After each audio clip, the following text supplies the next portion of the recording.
Last week, there was the United Nations General Assembly.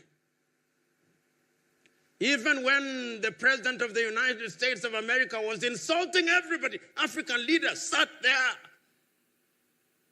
But when their fellow African head of state is talking, they are busy doing other things. Who cast us? Who bewitched us? These are the uncomfortable questions that we must ask here. We have been too nice to each other for too long. The net effect is that if you go into any African environment, if you go to any African school and you ask young men and women, do you want to leave Africa? 9 of them want to run away. That is why they are dying in the Mediterranean Sea. That is why they are dying off the coast of Senegal. That is why they are being humiliated at embassies. You go to the embassy of any Western country, in any African country, and you'll see the humiliation. They ask you, even your great-great-grandmother who died long before you are conceived as an idea. Those are the circumstances in which we find ourselves. On average, many of you who are present here, allow me to be morbid, in the next 40 years, you'll be upstairs. The question is, what are you leaving for your children and children's children? What is it? These are the questions. These are the uncomfortable questions that we must ask. And these questions must be answered by Nigeria primarily. I've said not once, not twice, but times without number, that the day Nigeria wakes up, that is the day Africa wakes up.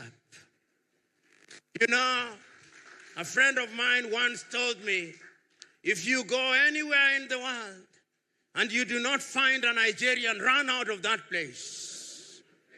There is nothing there. And those of you who have had occasion to travel, you go to different parts of the world, you look for the best doctors, Nigerian. Look for the best engineers, Nigerians. Look for some of the best lawyers, Nigerians. The Nigerians are everywhere doing great things across the continent of Africa. And whenever Nigeria has decided to provide leadership, Africa has changed. You ask the Liberians with ECOMOG. When Nigeria stood up, that country was stabilized. When there was mischief in Banjul in the Gambia, and Nigeria stood up, that country was stabilized. When Nigeria did not do as well as she should have done in the Sahel, the problem is not stabilized. The question is, why is Nigeria a reluctant leader? Nigeria should be the leader economically. You know, when Nigerians say, and they debate with South Africa, and sometimes with Egypt, which is the biggest of the economies, I laugh. I laugh because the economies that they are talking about using the unreliable GDP, but we must use it, is that Nigeria is 500 billion USD GDP with a population of over 200 million. Singapore, which is smaller than Lagos, with a population of 6 million, has a GDP of 564 billion. So the debate between Nigeria and Egypt and South Africa is a debate between two dwarfs as to which one is the taller of them. Even if one is taller than the other, they are still dwarfs. The day that I will celebrate Nigeria is the day Nigeria tells me we are 2 trillion economy. And Nigeria can achieve it. And Nigeria must achieve it. What does Nigeria not have? Is the oil that is produced in Nigeria different from the oil that is produced in Saudi Arabia? Is it different than the oil that is produced in Kuwait, that is produced in Bahrain, that is produced in Qatar? Why must Nigeria not be the leader that has pipelines across the continent of Africa? Why can she not do it? She can. But we have allowed ourselves to be paralyzed by analysis and to be paralyzed by lamentation. It is your own kinsman, Chinua Achebe, who said that adversity is a problem of humanity, but we must never allow ourselves to be the victims or the agents of adversity. We must allow ourselves to be the conquerors of adversity, Chinua said. And I remember so very vividly in 1983 when Chinua Achebe wrote the little book, The Trouble with Nigeria, and he simply said that the problem with Nigeria, and he there said the rest of Africa is simply and squarely one of leadership. And his leadership at all levels. Many times we think that politics is the only site of leadership. No. Leadership is at all levels. Why can't you, if you've run this beautiful club for 82 years and run it well, why can't that be upscaled and replicated in every other sector of Nigeria? Why? Why is it that in this micro-environment, you do not care who is who in this club? Everybody has a sense of esprit de corps, a sense of camaraderie. You do not care from which ethnicity you come from. But when you want to run the club that is Nigeria, you now talk tribe, you now talk religion. Why? These are the uncomfortable questions that you must confront, because if you do not confront them, then Nigeria and Africa will continue to punch below her weight. I'm suggesting to you that the time is now that we must ask ourselves what it is that we can do. We have lamented for too long. Let us now ask ourselves what it is that Nigeria can do in the area of education. You know, many of you who are present in this assembly may be described as upper middle class or the top class. You are the best of the best. You are the crème de la crème of Nigeria. And when you are the crème de la crème of Nigeria, it means you are also the crème de la crème of Africa. But the question is, does Africa feel you? Does Africa feel you in the area of education? You know, not so long ago, I was at an African university. And at that university, they said that their greatest desire was that they wanted to be like Harvard and Cambridge. And I said, why do you want to be like Harvard? Why do you want to be like Cambridge? Why can't you not just be you? One of the things that we Africans must do is to exercise the ghost of low self-esteem and to wear the spirit of self-belief. The day we do that, that is the day that Africa will begin to grow. One of the things that gladdens my heart when I come to Africa, to West Africa, and particularly to Nigeria, is the manner in which the Nigerians dress. It gives one authenticity. It gives one confidence. But the question that I ask, are the clothes made in Nigeria?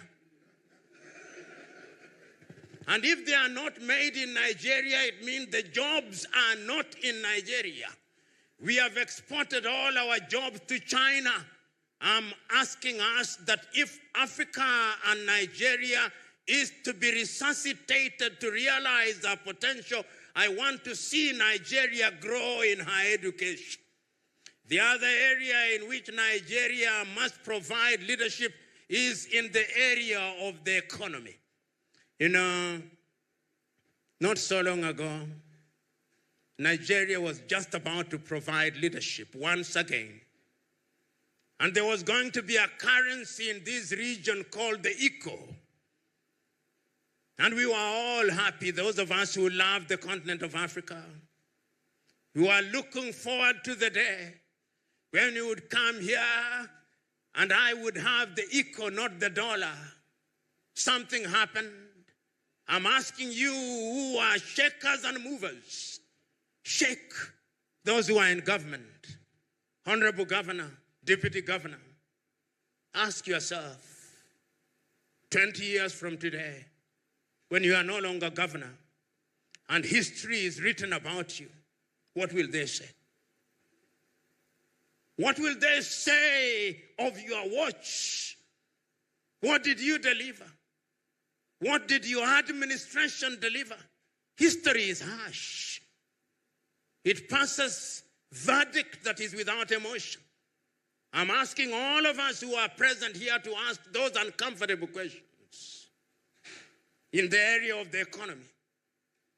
I'm asking those of us who are here to ask in the area of health. Why is it that young Africans are still dying of diseases that were conquered by Europe 100 years ago? What is happening to us? Why is it that when we have COVID, we have to import things from China? What became of our pharmaceutical industries? What became of our research institutes? Why do we pay our academics a pittance, peanuts, while our thieves thrive? Why? These are the questions that we must ask. We are talking at a time when we are talking about the Africa Agenda 2063 and Africa Continental Free Trade Area. What are we going to trade in if we are not manufacturing? A friend of mine whom I met when I was being brought to this site, former military general, as we were moving, for some reason he said about electricity, that electricity in Nigeria is epileptic. And it is epileptic indeed. Not only in Nigeria, everywhere. There is not a single place that you travel to Africa in today and you are in a hotel room, within 1 hour electricity has gone. Electricity is not rocket science.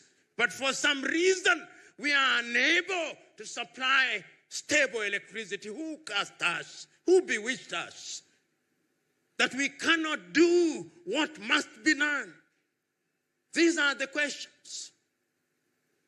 Ladies and gentlemen, I know it ought to be celebration, but how can I speak the language of a wedding at a funeral? I refuse to do so. And I'll not speak for too long either, because the issues that I'm raising are known. They are known because they have been spoken about. They are known because your former leaders have spoken about them. If you look at the writings of your former presidents, the statements of your politicians, the writings of Olusegun Obasanjo in his book, My Watch, he says, among other things, that potential is nothing if it is not realized. I look at the early statements of Sir Ahmadu Bello,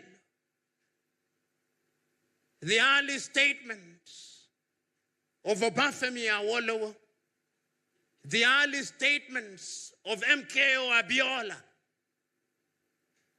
the early statements of the two Ojukus, the father and the son.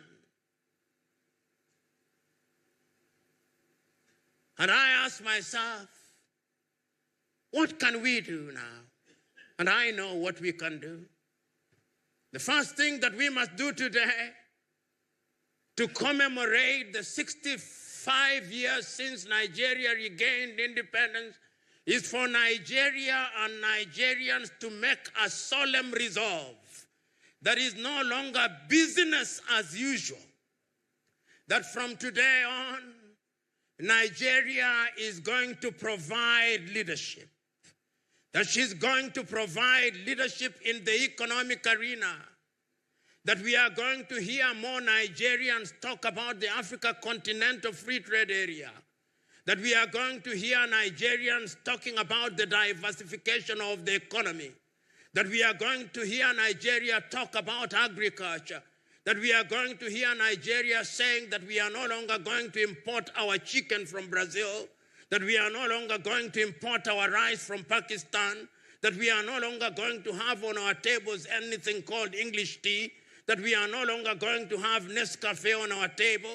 That we are no longer going to import palm oil from Malaysia, that we are going to diversify our economy, that we are going to revive our leather industry, that we are going to revive our industry so that we can create jobs here, that Nigeria is going to be open space for the rest of Africa, that Nigeria is not going to ask for visas, that Nigeria is not going to ask me for a landing pass when I come to Nigeria. How can the mother country ask me for a landing pass?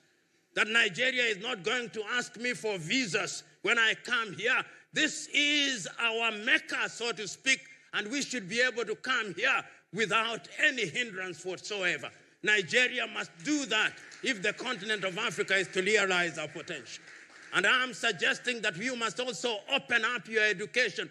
Our young men and women who are going to study in Europe and America, if there were no ASU strikes, we would be coming to Ibadan. We would be coming to Nsukka. We would be coming to the Lagos School of Business. We have enough intellectuals to make us come here, and you can make the money through education. I'm suggesting that you can do that. I'm also suggesting that your airline must now be revived. Nigeria cannot be a country without an airline.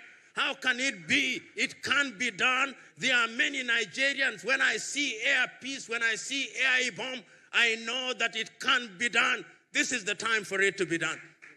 Ladies and gentlemen, I wish not to speak for too long. Let me now move toward the conclusion, because conclude I must.